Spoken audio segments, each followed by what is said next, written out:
Hey guys, check it out. You're watching Jonathan Clarke on YouTube. Oh no.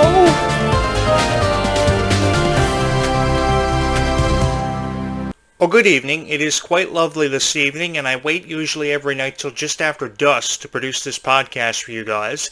And for those of you who have showed up tonight to hear commentary on Descendants, you have come to the right place. You're going to want to stay here on this YouTube channel, park your side by side in the parking lot, and sit back and relax and enjoy my very different commentary and perspective on Descendants. The thing that I try to do to separate my podcast from everybody else's criticism on YouTube that you will find, that I hope you haven't found or discovered already, because some of the commentaries that are providing analysis on Descendants are quite disastrous. And you guys deserve the best, and that's one of the primary reasons, perhaps the biggest reason, why I created this YouTube channel, was so that you could find content that you would love, that you would run away with something positive, to spread a kind message of kindness and how every dream is possible in life. And that's something I've never ever wanted to take away from any child that may have subscribed to this YouTube channel, any family that may have found this content. It's cool here. And I'm cool with each and every one of you, so as long as you guys want me to be the voice of Descendants, I have no problem being that for you guys. And for those of you who think that it's not possible to start a radio show up or a YouTube channel show up from your bedroom and turn it into a studio, it is actually quite possible, $4,200 later. It's unbelievable the amount of money, stop laughing, that I put behind this YouTube channel. And to be honest with each and every one of you, I don't regret it. I honestly don't. I'd love to have the $158 in net worth, $1 billion of net worth that Disney has to finance this YouTube channel, but unfortunately I don't. But if I did have $158 billion at my disposal, you guys would see a lot in terms of production allocated for Descendants. You guys would. I would never quit on Descendants, because I am such a huge fan of Descendants and Zombies, pretty much just as each and every one of you have proudly said for the better part of the last decade. Some new Descendants fans have gravitated to the franchise more than ever now because of The Rise of Red. The director of The Rise of Red obviously knew what was up because it was so beautiful. The scenes were just so eloquently shot and comprised, and the music made it feel more like a musical than ever before. I just read something really interesting before I jumped on this podcast.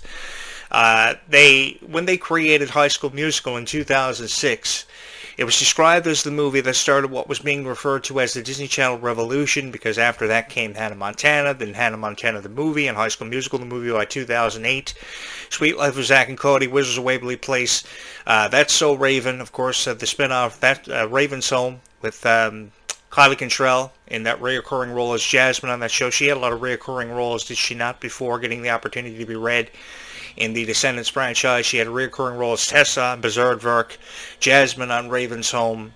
But what an honor it must have been to work alongside a legend such as Raven Simone, who was one of the co-hosts of The View not too long ago. I just saw Ashley Tisdale on The View actually a couple of days ago promoting Phineas and Ferb's reboot this July. They've shot a lot of episodes, getting them ready to premiere on Disney Channel and Disney+.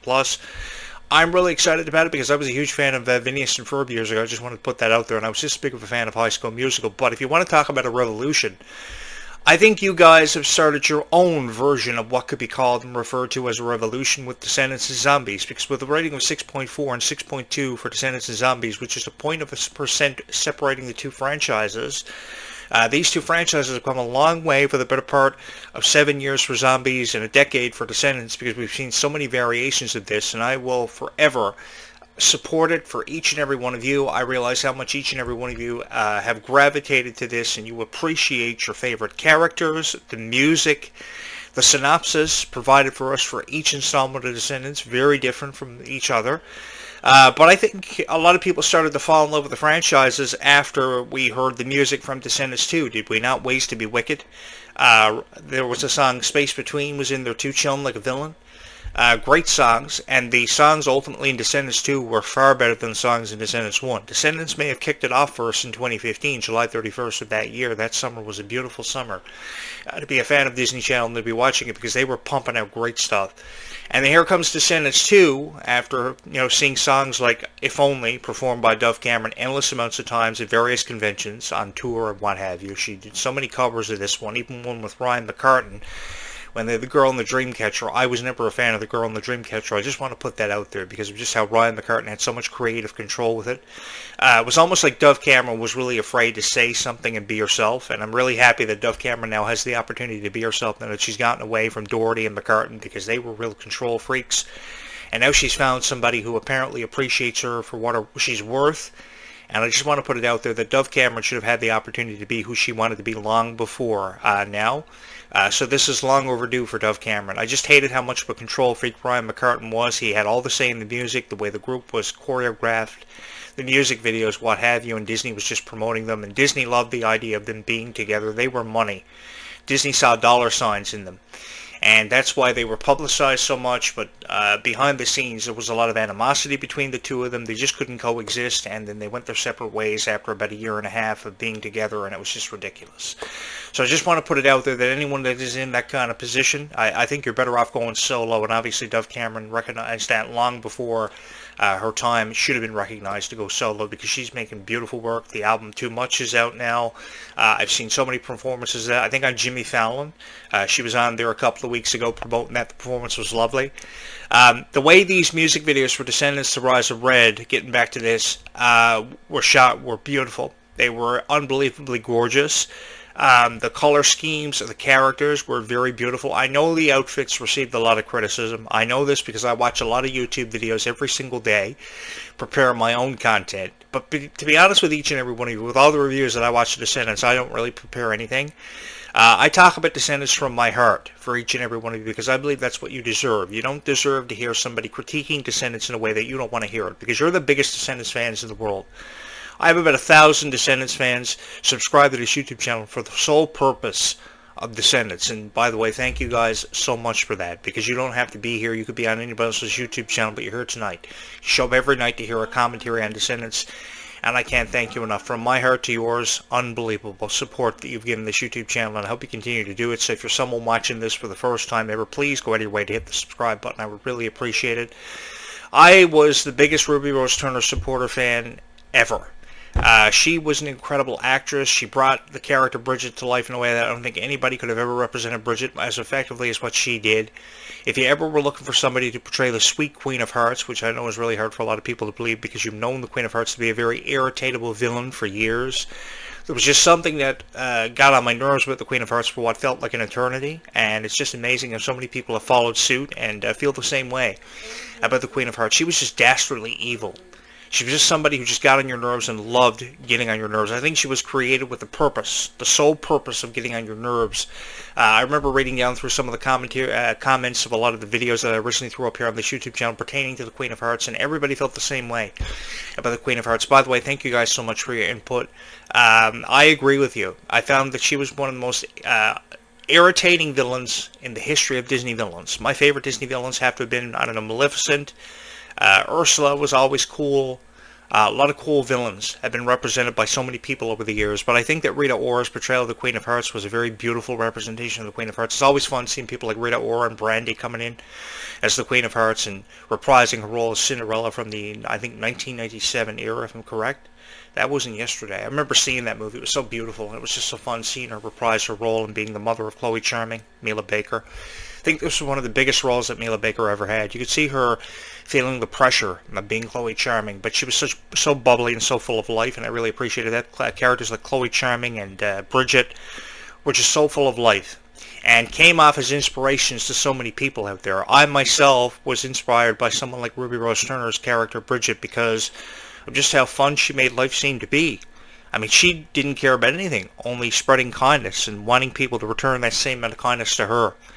And I think that's a very valuable lesson. I think if one of the biggest lessons out of Descendants was, you know, you can never spread enough kindness. And there are people, I can guarantee you, there are people out there, even probably watching this video, who just want a little bit of kindness in their life. I hope, by the way, for those of you who want kindness in your lives, you achieved your dream today. And if you didn't, don't worry about it because tomorrow is another opportunity to achieve that dream. And one thing that I've wanted to encourage on this YouTube channel is that every dream is possible and happily ever after does exist. No matter how many times you are told that happily ever does not exist and you can't achieve a dream, you're probably told it by your coaches, you're probably told that by your teacher, you're probably told it by your own parents.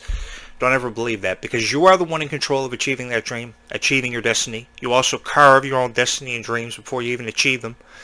But every day is an opportunity to achieve that dream, and I don't ever want you to forget that. And that's one of the reasons why I created this YouTube channel. I was a theater kid in high school. I had a hand in producing Phantom of the Opera, where I fell down through the stage years ago. That was over 20 years ago.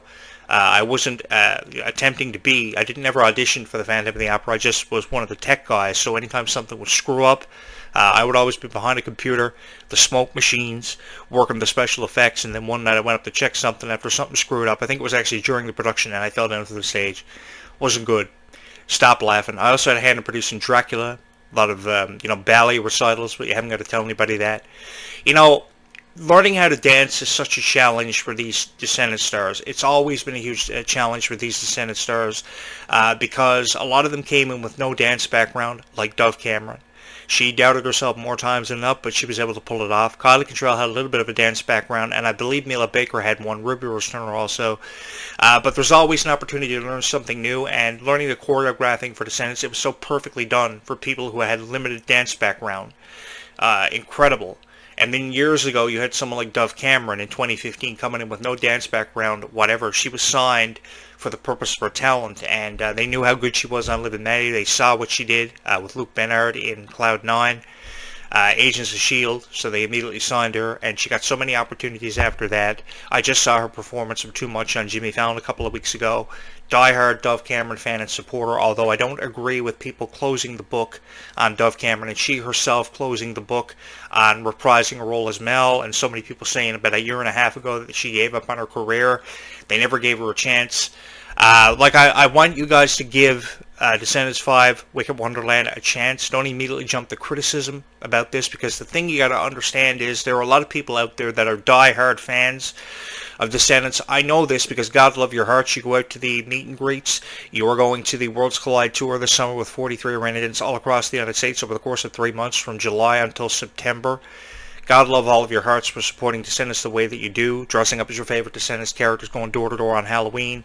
I love when I see a young girl coming as her favorite Descendants characters to my door every year on Halloween. It just shows how much of an inspiration this Descendants franchise is. But why sit there and criticize something you don't know anything about? Why don't you do your research before you criticize it and compile a review?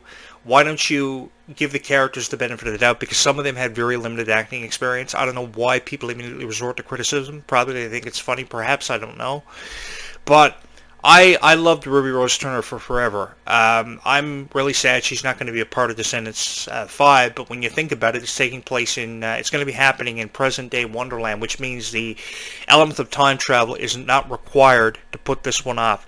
So the Invictus Cup Games is what this one is apparently going to be centering around. Give me a break. There's been nothing said about the Invictus Cup Games happening in Wonderland. We know there's going to be introductions of characters. That's been confirmed by D23.com. Robin Hood, the nephews of Smee, which are going to be really interesting. Characters from Encanto and Princess and the Frog are going to be premiering for the first time ever. I said here last night that I was really skeptical on Encanto. I don't know how they're going to pull this one off, but they will find a way of doing it. Disney has a very unique way of sprinkling characters here and there, like they were doing with Liv and Maddie. They were sprinkling Dove Cameron on episodes of Shake It Up years ago, for those of you who don't know. And then once her song hit a chord, people immediately went to social media and started shouting out to Dove Cameron, and she got an opportunity to be on a show that was really supposed to have been bits and pieces. I fell in love with that show in 2013, and I fell in love with Descendants, not just because of Dove Cameron, but because of all the amazing characters that were being portrayed. Sophia Carson had a character, Evie, who had no backstory whatsoever, and that is an incredible feat to pull off.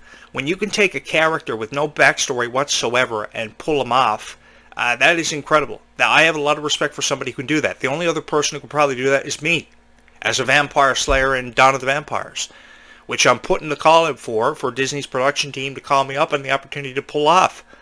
You know, I would love the opportunity to kill a vampire for a kids' TV series. I think I would be really cool at it. It would probably be the funniest zombies movie you'd ever seen in your life. And I think also the Zombies franchise has very powerful messages for their songs. You take this Place to Be song. Immediately it was the victim of criticism from so many critics that we don't even know the names of. But again, you know, they immediately criticized the music video. The music video went to 10 million views, so did the trailer. So everybody's really excited about it. I'm really excited to see where they'll go from here. Change in location up from Toronto to New Zealand. I spent a lot of time in Toronto when I was putting my life together after my mom passed away. Beautiful city. I was accommodated very, very appropriately and very professionally, and I loved it. I loved my time in Toronto. I would love for them to shoot Zombies and Descendants in my backyard, so I hope they relocate from New Zealand to Canada. But with having said that, New Zealand is an incredibly beautiful place. The people there are beautiful. For those of you who have not been there, beautiful people. I love them dearly. I think people from New Zealand are gorgeous, so I think this location for the movie is absolutely very fitting, especially when you're trying to introduce new groups of daywalkers and nightwalkers into the mix, and this new character, Nova, who I'm really excited about because she's a Kung Fu Panda fighting chick. Now, I know I say this a lot on this podcast, but there's just something about a girl doing karate that is really freaking cool. I'm also interested in seeing what kind of controversy she will create in the relationship between Addison McDonnelly and Zed Malamenon, and that could open up the door for Jonathan Clarke to make his introduction as Addison's new love interest and a vampire slayer. After all, you can't kill what's already dead, but you can always die trying. You know, I was a vampire in real life. I still am a vampire slayer in real life. I jump through a window every single night. The graveyard shift is actually coming up. That's why I shoot these videos just after dusk. I like to get myself in the proverbial mood to go kill a vampire. As I've said many times before, I've thought that I lived next door to a vampire for years. I also knew this really creepy guy that I went to school with who always used to have his headset in his jacket, but no CD player hooked up to the headset, which was really creepy, and his hair was grew out long, and I really avoided that guy. I honestly did. There was just something about a guy going around with a headset and no Walkman inside of his jacket that really creeped me out, and still does to this very day. So if he's watching, man, I don't know if you're subscribed or not, but if you are a vampire, I'm coming for you. Because I got to get ready for my role as the Vampire Slayer in Dawn of the Vampires. But yeah, I thought I lived next door to a vampire also for years. Dude never did come out during the day. They basically they bought the land from a contractor, hired a contractor to build the house, and after about 3 months of building, after the construction company moved out, here come these guys in the nighttime. They go into their house in the nighttime. Dudes never came out during the day. I was like, something's up here. And then I would never see them until like the nighttime. They would do everything in the nighttime. They'd go everywhere in the nighttime. They wouldn't do anything during the day. So I thought they had coffins in the basement. So every time I'd walk past their house, I'd look down in the basement. I'd never see anything, only a couple of fridges. I'm like, perfect place to contain blood. And I never did see them until the nighttime. They'd be out mowing the lawn or fertilizing their plants. And I seriously thought about, taking a backpack full of steaks and knocking on his door going, dude, I just thought I'd ask you, are you guys vampires? Like, if you ever have the suspicion that you're living next door to a vampire or know somebody who has exemplified qualities of being a vampire with no bed in their house or something like that, always take yourself up with the opportunity to check it out, because you can never be too sure. You always got to protect your loved ones and you yourself. I myself am stuck on this island where there are only two ways off of, actually three. Car that you can crash and die, plane that can crash and die, or boat that you could sink in. Man, I'm really down on my luck. Thankfully, I've got all of you guys who give me a reason to be here, who inspire me to create this YouTube channel and inspire other people to create YouTube and prepare your friends and loved ones for a potential zombie invasion, which in my case is evidently real, because for some reason I found this house a year ago, literally 2 minutes out the road. There's a chemical plant and a soda plantation, literally side by side simultaneously, that could explode at any given moment. And if I were to believe what Zombies was putting out there, the chances of a zombie invasion is pretty much inevitable. Crazy stuff. Anyone out there ever been to Romania?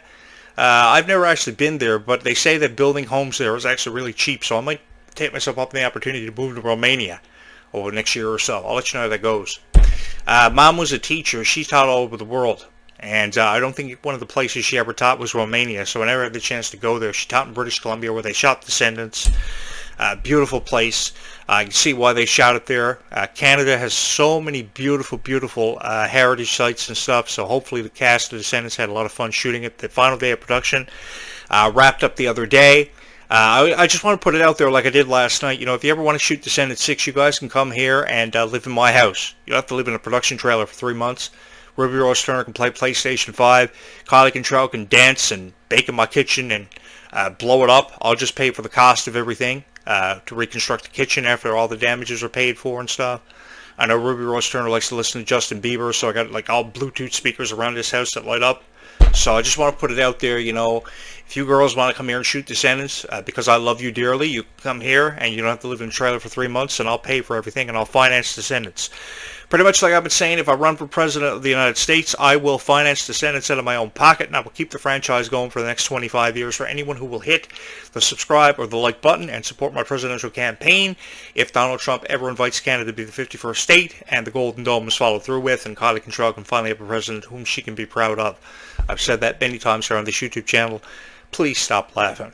But for those of you who think we are running out of stories and storylines for Descendants or zombies, don't ever believe what critics are telling you. They're just doing it to promote their own podcast. I've heard so many people like Logan Paul taking shots at Ruby Rose Turner. There's absolutely no need of it. I've even heard the former WWE champion Cody Rhodes saying that he wants Sabrina Carpenter to appear on his podcast. It's called What Do You Want to Talk About? They've only got like 2 episodes out now, but he's already putting the shout out to have Sabrina Carpenter of all people on his podcast. So I might have to go back into the wrestling business. Oh man. But I've always had this infatuation with supernatural creatures, which is why I've studied it all of my life, and I've studied folk literature for forever. So if there's one thing I can say with 100% confidence is, if anything, they are not running out of supernatural characters or supernatural creatures to create a zombies movie off of and expand the franchise. The reason why they have so many new cast members between the ages of 14 to 18, which I find really cool, is so they can secure the future and procure it for future generations, which you guys are a part of. The High School Musical and Hannah Montana generation is over. I know I read an article here earlier about how they're trying to revive that kind of era, and how High School Musical was the movie that started a revolution for Disney Channel, and unquestionably it did, because by 2006 Disney Channel was at the heights of its popularity, kind of like how this podcast now with almost 3,000 subscribers secured is at the heights of its popularity. Thank you guys so much. I'm not even Elvis, and I've got a podcast that's even more popular than some of the more popular supposedly podcasts about Descendants. And thank you to each and every one of you. I'll exit stage left here momentarily, but without you guys, I don't know where I'd be. Because the reality of it is, I'm up against 15 million critics, if not 20 million. And you could be on anybody else's YouTube channel tonight absorbing their content, revolving around Descendants and Zombies. And there are hundreds of videos of Descendants and Zombies uploaded every day to the platform. And I don't want that for you guys, because a lot of it's just AI, 5 to 10 minute long videos that just say the same thing over and over again, giving their predictions about Descendants. Let's see where it goes from here. Time is the most precious commodity. For those of you who have never heard that saying, and it really is. We all wish we had more time, but the thing about time that is inevitable, it always runs out. And everybody got what they wanted at the end of Descendants: The Rise of Red, but one should never mess with the fabric of time and not expect consequences. Minus the maniacal laugh.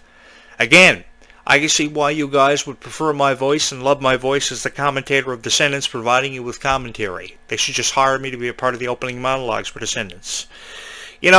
So much stuff happened in Descendants that should be created into either a TV series for Disney Plus or a movie in their own right, like Mal and Ben joining Evie and Jay on an adventure to secure opportunities for other characters in other lands and bring them back to Auradon, like they suggested in the opening monologue of Descendants. Either that, or there could be a TV series called Auradon, based off the time spent at Auradon Prep, and a lot of the characters didn't have enough emphasis on other Descendants movies, which they probably should have. Again, there are so many characters left to see their introduction in Descendants. Pinocchio is one, Hercules is another.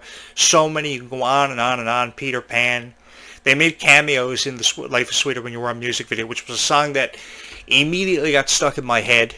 I love that song, and a lot of my friends also fell victim to the curse of the Life is Sweeter When You Are song. One of the biggest things about that song is that everything will be okay.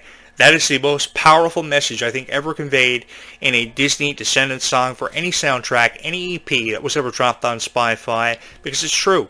Everything is going to be okay. No matter what you're going through in this life, I just want you to know that everything will be okay. And we got that from Ruby Rose Turner, but I don't know how you can do Descendants 5 without Ruby Rose Turner. I really don't. My heart is broken that she's not going to be a part of Descendants 5, and hopefully we'll see her by Descendants 6, depending on what the synopsis of that one is. Unbelievable. 9 books, 4 of them making the top of the New York Times bestseller list, which is a huge accomplishment in its own right. But again, guys, I don't know where I'd be without each and every one of you. On a YouTube channel with over 3,000 subscribers today, I don't know if I'd ever believed you. It is truly unbelievable and unprecedented how many people have subscribed to this YouTube channel, and I don't know where I would be without each and every one of you. So I've got this Descendants interview featuring Kylie Cantrell. What do you say we take a look at that interview? It looks absolutely beautiful. So it only runs for about 30 seconds, but I think everybody is going to enjoy it. If you could take a minute to hit my subscribe button, I would greatly appreciate it. Man, it is getting really dark outside there tonight. I'm soon going to have to go on vampire hunting shift. The graveyard shift is rapidly approaching, but before I get to that and pack up my bag full of steaks and garlic and stuff, which I picked up today from the grocery store, what do you say we watch this trailer together? And yes, being a vampire slayer is very real. Oh gosh. Oh gosh. I mean, the possibilities are endless. They are. They're quite They are. endless. Ooh, we should add Pinocchio to the mix. We talk about this a lot, actually. Yeah. I think Ruby was the first person. I'll give her her flowers because... Oh my goodness. Bring in Hercules. Oh, okay. Let's bring in Hercules and Meg. I want to see. I would love to see that. I want to see that. I I'm would. into it. I'm really into that. I guess for me, you know what? Let's bring in some live action. I want to see some lions. I want Scar. Some lions. I want Simba. Nala. I want Flounder. I want Flounder. I want Flounder. Bring in the cars. Yeah, come on. Let's get some motion Let's explore picture the in here. species. Okay. Yes. I want Olaf. Yes. Oh man, I gotta stop watching Ruby Rose Turner videos on YouTube. I miss her so much. I wasn't joking when I said that Life is Sweeter When You Are a Song got stuck in my head almost instantly. The producers of the song for the Descendants franchise were saying it was a song that was going to get instantly stuck inside your head. They weren't joking. There's always just been something about Ruby Rose Turner that I've loved dearly for forever. I think it's just how happy she is and how bubbly her personality is. They said that Mila Baker had a bubbly personality for her character, Chloe Charming, as part of the franchise, but nobody was ever as bubbly as what Ruby Rose Turner was. She ultimately became everybody's favorite character, and I can see why. You know, she was dressed in all pink. They were all dressed in their respective colors. Red was red, Chloe Charming was all blue, and Bridget was all pink. But I loved that, and I loved how Bridget was able to be a character that explained the backstory of the Queen of Hearts, which has a lot more yet to be said to fans who don't really understand what the backstory is of the Queen of Hearts and what it entails. But she was somebody who was able to portray a sweet version of the Queen of Hearts and tell that backstory so effectively, and I've loved her dearly for forever. Which is why, if they ever take me up on the opportunity to shoot Descendants 6 out of my backyard, or anything having to do with Descendants TV series, what have you, and Ruby Rose Turner comes here to live at my house, I'm going to take her to Dairy Queen. And if she doesn't like Dairy Queen, I will take her to Crumble Cookie. That's what I will do. And you guys are saying to yourself, hey, Jonathan Clarke, your aspirations and goals in life seem to be relatively high. Well, that's what you do when you create YouTube. To inspire other people to create YouTube. And to be just as much in love with Ruby Rose Turner as what you are. Because of how incredibly talented she is. There is no doubt in my mind that I am the biggest fans of these Descendants characters. But I also know there are people out there who are even bigger fans. And I love you so much, so dearly. So if you could hit the subscribe button, I would love that. I hope you love this YouTube channel. I hope you love the content. I hope you keep coming back for more, because I will be here almost every single night. Fortunately enough for me, when I shoot these videos, the scenery outside my window is really beautiful. It's really breathtaking. I wish you guys could see it. There's just something with the weather here recently. Beautiful. And I just want to say thank you guys so much for blowing up this YouTube channel the way that you do, and I hope you keep doing it. So what do you say we do this again tomorrow night? And while we're waiting for tomorrow night to rapidly approach and fall upon us as the sun falls out of the sky tonight, what do you say we go spread some kindness right about now? That sounds like a beautiful plan, and I hope you can be a part of it. Guys, thank you so much for all your love and support. Bye, YouTube. We will do it again really soon.